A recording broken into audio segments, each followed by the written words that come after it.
Hey The call there. will be recorded. I'm trying to make sure my audio settings are working. Can you hear me okay? I can hear you fine. Can you hear me? Okay, I can't hear you yet, so let me switch one thing. Okay. There we go. How about now? I hear you fine. You're gorgeous. Oh, thank you. You do. Lipstick helps. I just put mine on. I put it on going, you're going to be fine. This is going to rock. It's war paint. Right, yeah. So everybody, I am Arwen of Tarot by Arwen, and this is... I'm Sharon Bechtold. And Sharon is a creative who has created a really interesting deck. Sharon, why don't you tell us just a little bit about yourself before we dive in? Oh, gosh, I am an artist and a writer. I'm a third-generation artist, and I grew up around creatives. So my whole life has really revolved around that. I'm also a shaman. I used to think that I was just really imaginative. Until I realized that these imaginings actually had messages and that they connected me to other people. So long story short, the work I do is shamanic art, which means that it's not just pretty pictures, which they are, but that they contain messages from the spirit realm. And that is a big deal when it comes to Cattitude. And these are my cards. Yay, and I just got the book in too. Aren't they beautiful, guys? I saw these online, and I stalked Sharon. I want to do an interview with you because I love cats. I have 5 cats in my house right now.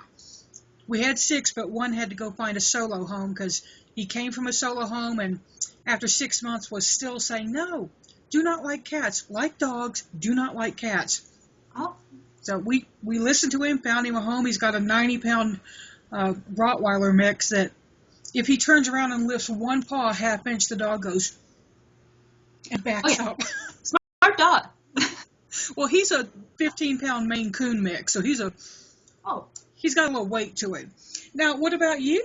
What animals do you have in your life? I have 2 cats. There. And that's a handful. I have 2 males. So, yeah. But I have been working with cat as a spirit guide for a number of years, and I've always loved cats. I love all animals, and that's really what I do. I'm a professional artist. I've been making my living as an artist for, probably over 10 years now. Wow. And I'm known mostly for my wildlife work. So I do a lot of animals. Very good. But I've been working with Kat for a number of years, and this summer Kat said, okay, it's time for you to bring this wisdom, our wisdom, to the world in a bigger way. And she told me, you're going to make an oracle deck. And I said, there's no way. We're talking about a lot of artwork. That's a lot of work. Yeah. Yeah, because, I have some pieces of artwork that have taken me over a year to complete. So when she told me that, I'm like, no, this isn't going to happen. Well, it did happen. And actually, I created 42 pieces of original art in a month. Wow. So, yeah, this was definitely inspired. There's no way I could have done that if it wasn't inspired. And if I wasn't led, and if the path wasn't open for me, no way. Right. You have to have that. You'll see me being distracted because Kisa, my tuxedo cat, is down here, and she nibbles at my hand if I don't pet her. So if I look down, that's what I'm doing. I'm trying to avoid being nibbled. I apologize. No, don't apologize. Cats are very wise. They know their worth and they know their value. And that's really what Cattitude is about. A cat said, I want you to make this deck because, and I'm like, well, why am I making this deck? And Cat said, because you humans need to become more human. And I'm like, and how are we going to do this with cats? Cat said, because you need to step into who you are. You need to really understand who you are, understand your power, be confident in who you are, and not worry so much about what everybody else thinks, because cats really don't care what anybody else thinks. That is very true. Little reminder there, right? Yeah, she's a sweet girl. She didn't come to us as a baby. She was one of our adoptees, but we adore her, and she's very, very fun. So let me ask you, who or what is your creative muse? I know Kat has been your guide on this. Do you have any other creative muses that you look to or call to for your work? Oh, gosh. I've worked a lot with Arwen. the Celtic goddess, and also Bridget. Yes. But honestly, as far as a muse that I call to, the entire world is a muse. The wind, I mean, the wind is a big deal. I'll go outside, the wind always speaks. Any animals, images, life in general. I mean, Wonderful. inspiration's everywhere. I also teach. I teach art and creativity. And that's what I tell my students. I'm like, you guys, when you open your eyes, you will be blown away because it's everywhere. Spirit is everywhere, calling all the time. It absolutely, and it's funny that you had mentioned wind. I live in New Mexico on the eastern plains, and I don't know if you can hear how the wind is blowing at about 30 miles an hour right now outside. We're having a very gusty, or as Winnie the Pooh would say, a blustery day. Yeah. Oh, Winnie the Pooh. Oh, yeah. Yeah. He's one of my faves. So tell us about this Cattitude project. Tell us, when you've told us a little bit about how you got called to do it, what about the mechanics of it? I mean, did you find yourself staying up late at night? Did you get up early in the morning? Did you see a cat and think, oh, that cat is telling me? I mean, how did the messages, I guess?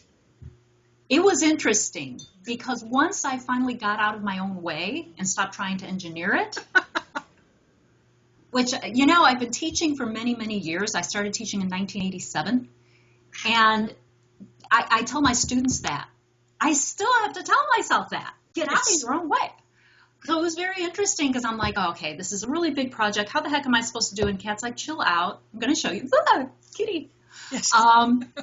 Chill out. I'm going to show you how to do this. What happened was Spirit told me, get online and go to find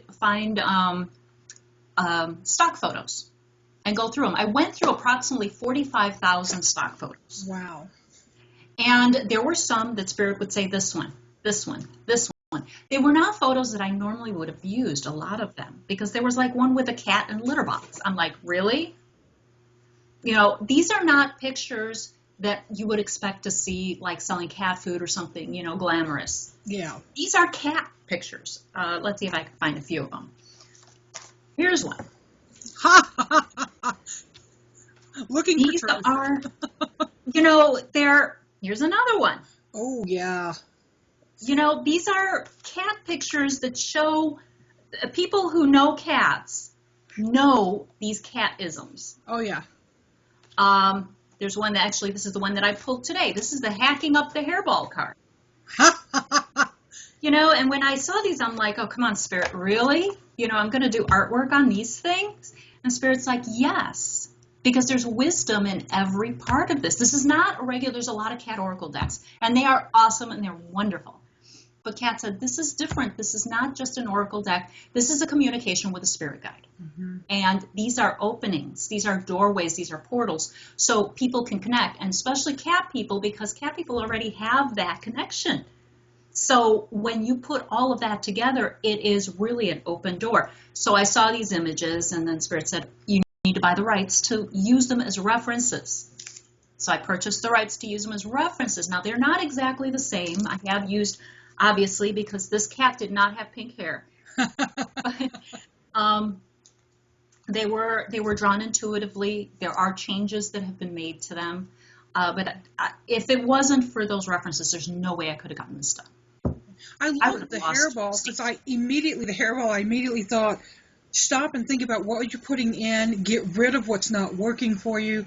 Yes. Even if you have to work at it, get rid of what's not working for you, because, wow, what a great card. Yeah, and it's, and for cats, you know that because you're a cat person. All of us cat people know this is a natural process for cats. It's not elegant, it's not beautiful, but it's a natural process, and I think that's really important. And I get this card a lot because I think cats tell me, hey, girl, be okay with it. Be okay with vomiting up what isn't good for you anymore, or what doesn't, ideas or thoughts or beliefs that just aren't good anymore. Just hack them up. Yeah. It's okay. It's not something, there's nothing wrong with you. It's okay to hack it up. I should confess that I have nearly 14 years of being a dog and cat groomer, professional groomer. Oh, wow. So Yeah, I've worked with, and one of the cats you showed, I'm like, yeah, I know that cat. Her name is Princess, and but she did not like being pulled out of a cage. She was fine when she came out, but that was more of that fear than anger to me. It was more of that, and so I'm really, really jiving with these cards, Sharon. They're really wonderful. Now, this is a great new project. I love it. We're going to tell people how to get it in the drop-down box because I want everybody to go get a copy. Now, do you have a certain ritual that you do before you begin working on any work, or do your rituals change depending on what you're doing? Yeah, they really do change. I remember when I was studying shamanism, I learned all this ritual. I learned how to clear, how to set intention, and all those things. And then I'd be just doing my own thing, and I'd get an image, or there'd be like a fairy walking through my house. And I'd be like, I'd call my teacher, I'd be like, what's going on? I'm not doing a ritual. I haven't invoked, am I supposed to ignore these messages? And she said, no. She said, not everybody has to do that. She goes, ritual is great when you feel you need that for support. But sometimes the messages just come. So I will have to say that no, not necessarily. Sometimes if I feel I really need to focus, I will do something, I'll burn a little sage, I'll put some music on. But in general, really, it's part of the ebb and flow of my life. Yeah. For me, I found that when I do readings for people, picking the deck and then shuffling the deck while I'm talking to my client is part of I call it getting in the mindset, getting into that mode. Yes. And I find that a lot of people, when we stop and think about it, we're like, well, yeah, because I have to, one of my friends is an artist, she says, I have to organize so that my pencils are here, my paints are here, and the water, there's specific places. And yeah. Well, yeah, there's the ritual of taking the art supplies out, and I have everything in boxes. So when it's time for me to do something with colored pencils, I have my colored pencil box, and it's got so I guess that could be seen as a ritual. Yeah. And what's your favorite medium? Oh, pyrography. I burn things. Yeah, and that's what I'm known for. I've been doing it I started in 1984, and I'm pretty well known in that community. I've been writing for print magazines for about 4 years now. I have 5 books published. Oh, wow. So, yeah, that's my love. I love to burn things. I like to tell people I burn everything, including dinner at times. Now, are you a fire sign? No, actually, I'm air. Wow. I'm a Libra. Mm-hmm. My husband's a Libra, so that's very cool. Now, what's on your working table right now that you've got the Cattitude deck ready to put into the hands of all of us who need it? Okay, well, I'll show you. I always have many projects going. But the one that I'm working on right now, I have a few, but this is one of my favorites. This is a kestrel. It's a male and a female. That's my bird. Pardon me? That's one of my spirit animals, the kestrel. Oh, specifically. Okay. Yeah, well, this is a male and a female. The female will be perched, and the male is showing off for her. As you can see, she is not impressed yet. He's going to have to work a little harder. He's going to have to work a lot harder, yeah. I just, in fact, saw 2 of them when I was driving. I drive over to West Texas and saw 2 of them. They weren't together. They were fairly spread out, but a pair of them sitting. I think they were kestrels. They could have been sparrowhawks, but because, there's just a little tiny difference between them. Mm-hmm. But that's gorgeous. Your work is really amazing. Thank you. Yeah, and eventually that'll be a pattern because I have three legs to my business. One of them is making the art, the other one's teaching, and then the third one is receiving the messages and creating tools so people can communicate themselves with the animals. So. Wow, that's amazing. So I've got a lot of projects going. That's the one that's currently on the table, but that could change this afternoon. And what wood was that? It looked like oak by the bark, but I'm not sure. No, that is basswood, which is a linden tree. Linden tree, okay. Yeah. Very cool. Now, what about the most challenging thing about your work? What really, and not challenging in a bad way necessarily, but what just challenges you in the work that you do? Getting out of my own way, really. And this is what I tell my students to get out of your own way. Setting expectations, expecting things to look a certain way. Yeah. When you are working from inspiration, which I think all of us humans have that capacity to tap into that because we're all creative beings. That is human medicine, is creativity. Yes. And opening up to that and really allowing ourselves, because that's all it is allowing ourselves to really develop. But we get in our own way by having preconceived notions, belief systems that aren't supporting us. And I don't think that ever goes away. I've been an artist my entire life. I mean, I was raised in it. My parents, are artists. So, but it never quite goes away. And I still find myself getting in my own way and having judgments. One of the biggest judgments is I have a lot of unfinished projects. And I know my students will have that. They're like, well, I can't do this until I finish that. And it's like, no, dear, just do it. Just go ahead. Some projects are not meant to be finished. That's a very wise statement. And, then people are like, well, I'm not going to start this unless I know I can finish it. But you see, and this is, people are like, well, how do you get inspired? I'm like, well, every time you get an idea, it's a gift. Do something with it. Sometimes all you do is maybe write it down on a piece of paper. And then it's poof, it's gone. Other times I'll make a sketch in my sketchbook. And then poof, it's gone. Sometimes I even go in and start it. Here's one that I started about 2 years ago. I like it just like that. She hasn't been finished. Will she ever be finished? I don't know. Some of my stuff stays for years, and then all of a sudden I'll go and finish it. Other times it never finishes. And it's like, you can't take that as baggage. This is a yes to spirit. This is a yes to inspiration. This says, yes, inspiration. I totally value the idea and the fire that you put in me. I'm going to start this. And when inspiration fizzles off, it's just part of the process, because that tells spirit, I am here. I'm going to do the work. If you give it to me, I'll do it. And who knows, I probably learned something from this that I can use in the next one. Mm-hmm. So what I always tell students is, don't stress about the unfinished projects. You don't know. Spider actually taught me this. I worked for about 3 years with Spider. Unfortunately, she kept showing up in real life too, which creeped me out. But that was one of the things she told me. She said, we weave our webs because we are web weavers. And we never know the value of that web. Not every web is meant to catch flies and to catch food for us, even though that is our original intent. After she told me that, about a day later, I walked around my shed, and there's this huge spider web, wet with dew, and in the middle is a heart. Wow. I called my kids over. I'm like, you guys, what do you see? And they're like, that's a heart, Mom. I'm like, that's what I thought. And that was the message Spider gave me. She said, sometimes the purpose of what you weave is to catch the sunlight and to brighten someone's day. And you will never know the value of that which you have created. It is bigger than you. Wow.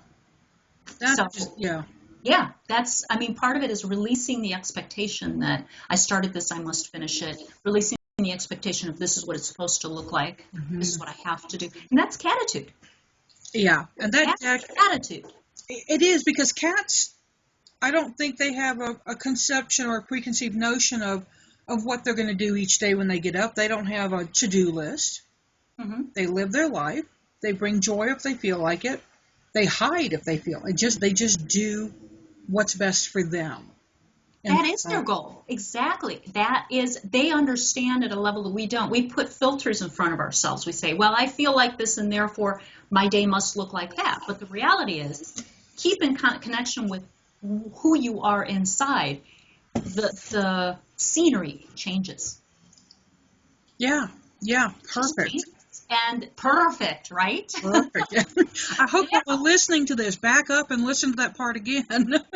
Now, Sharon, what's the most rewarding thing, do you think, about your art for yourself? I know what it is for the rest of us, because it's so speaking. I mean, I would say it doesn't whisper, it yells. So meows. Meows. That's a few. What is the most rewarding? Just being able to share. Seeing somebody else, get a charge out of it.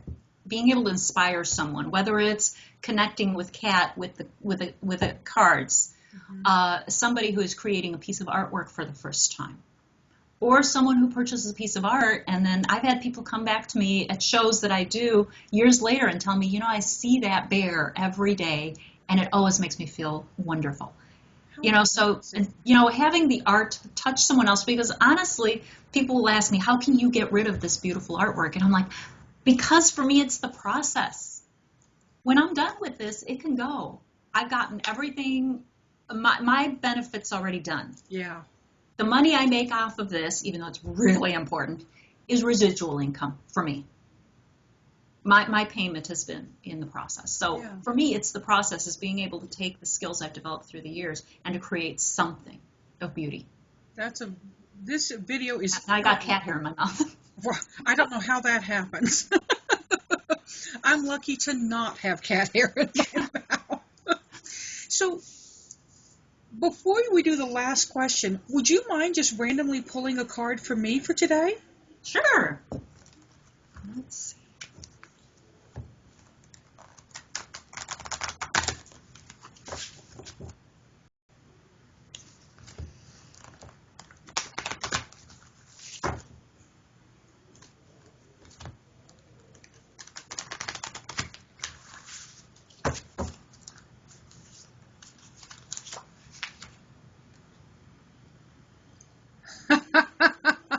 That looks like Seek Joy to me. And what is that card in your deck? Well, what I see in this card is focusing on one thing. Understanding cause and effect. Understanding, if I do this, you can see that cat's really thinking about it. You know, at least that's what I'm seeing. The cat's really thinking about, do I push the ball or don't I? So it's really about focusing on cause and effect and looking at that one thing, that next step. This is really about one next step. Sometimes we're looking at the big picture and we're missing out on that one next step. You know, you want to see the forest for the trees. Well, once in a while, if you're going to chop down a tree, you better look at the tree. And that actually makes sense, because what I'm going to do next is, after I do a daily video for folks, is I have to work on the Fairy Tale Lenormand book that I'm working on. And there's 36 cards, so you can only focus on one card at a time. And if you don't, you, as my artist partner says, create a hot mess. Because I blew it on one description. She's like, this is good, but this one, hot mess, baby. And I love what she said to me, because it really meant something. Yeah. Now, the last question I'm going to ask you today is, what is a piece of advice you would offer to someone who wanted to live a creative life, who wanted to tap into that thing that we all have? What would you say to them? Don't be afraid to fail. Good. Okay.